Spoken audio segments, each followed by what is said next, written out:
this video will basically show you how to set up a battery bank for a small solar setup for an off-grid cabin or for possibly an RV.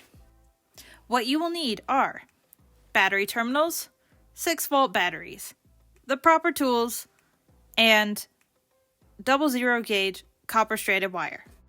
Okay, so I know this is a super simplistic version of how we actually get energy out here, and it even omits the charge controller. Don't forget the charge controller, very necessary in order for regulating power. But regardless, please enjoy this simple animation. The HV means energy. Yes, why not? Because I went to college, so might as well use it. Light hits the solar panel. Solar panel converts that light into energy. The energy gets sent to the battery, and that's how we get power and save power in a nutshell. When you wire all these together, like I just showed you, it makes it into one large battery, essentially. So you can attach, you know, from corner to corner, and it charges the whole bank at one time and depletes the whole bank at one time. Versus if you did it at one set of batteries, it would charge this battery fastest, and then this battery, and then this battery. And it would deplete this battery fastest, and then this battery, and then this battery. Okay, so we got some new batteries for our battery bank. Wiring it up now. Our system is a 12-volt system, so we have six 6-volt batteries that I'm wiring in 3 pairs of 2 to make 3 12-volt batteries. I'll show you.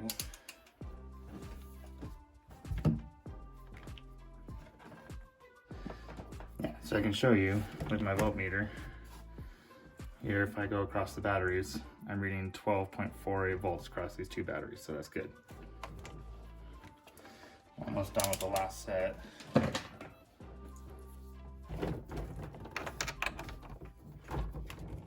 And now making 12-volt batteries out of 2 6-volt batteries requires you wiring the system in series here. And then after I'm done wiring it in series, I'll wire the entire thing in parallel to make one giant 12-volt battery. When batteries are connected in parallel, the positive terminal of one battery is connected to the positive terminal of another battery. Whenever batteries are connected in series, it's the opposite. The negative terminal is connected to the positive terminal of another battery.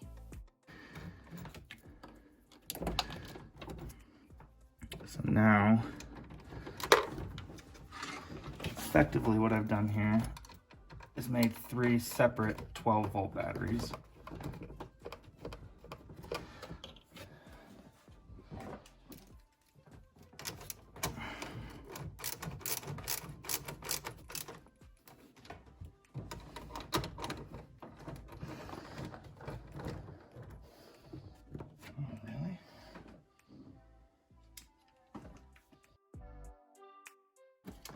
Okay, I know there's a lot of wires down here.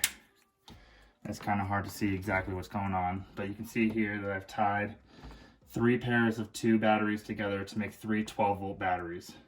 So now I have to wire, and that's by wiring a positive terminal of one battery to a negative terminal of another battery. That will create one big battery with double the voltage, but the same amount of amps. We want more amps, so what I'm going to do is now wire these all in parallel by connecting the negatives of all the batteries and the positives of all the batteries to essentially link them all together, making one big battery that's 12 volts with 750 amps. Start off by wiring the negatives together, which I'm doing here now.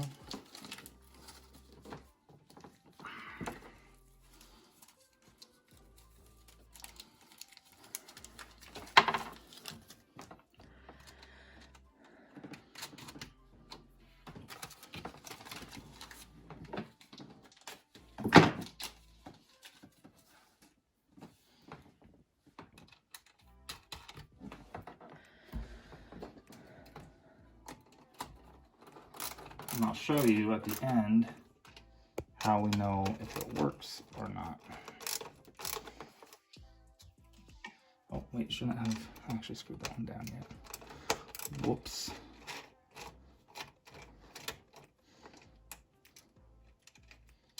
Because one more needs to go on top of that. This lower battery.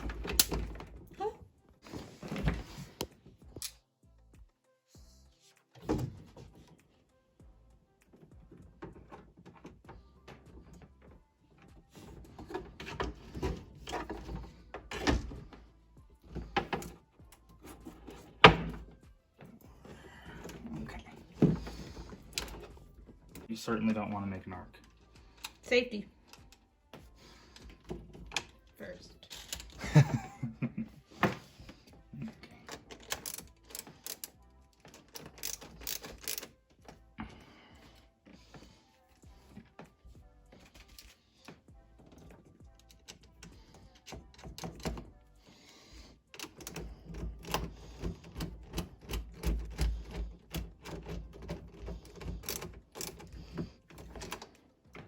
Okay. Negative terminals are tied together. Now it's time to tie in the positive terminals. I put these red caps back on just so that I know exactly which terminal is which, or if some maintenance guy decides to come in here and work. It just makes life easier when stuff is marked.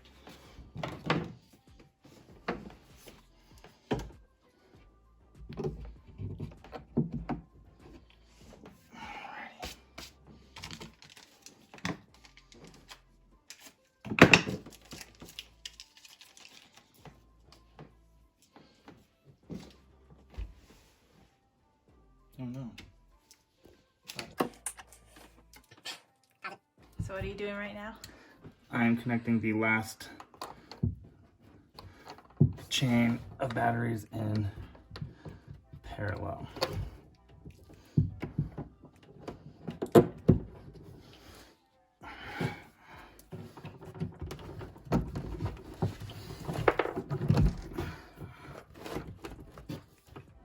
Remember, when you're doing this, you generally want all of your battery cables to be the same length. That way they discharge at the same rate, recharge at the same rate, and there is no unnecessary resistance between cables.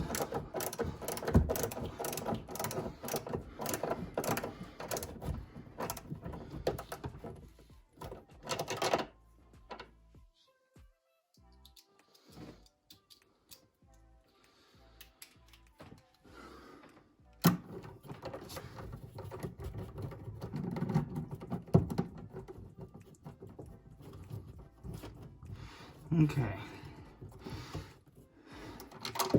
Fully connected. So now how do we know if this works? Well, what we created is one big battery bank essentially, or one big battery, sorry. So I'm gonna set my voltmeter to 20 volts, DC power. And if this worked, I should be able to connect the positive of one battery to the negative of the furthest battery and read 12 volts. And if you see here, there you go. 12.49 volts across the whole battery bank. And if you read just one battery, it'll read 6 volts. There you go. See, so one battery, 6 volts, wired in series, 2 pairs or 3 pairs of 2, make 3 12-volt batteries, wired in parallel, makes one giant 12-volt battery. Woo! Okay.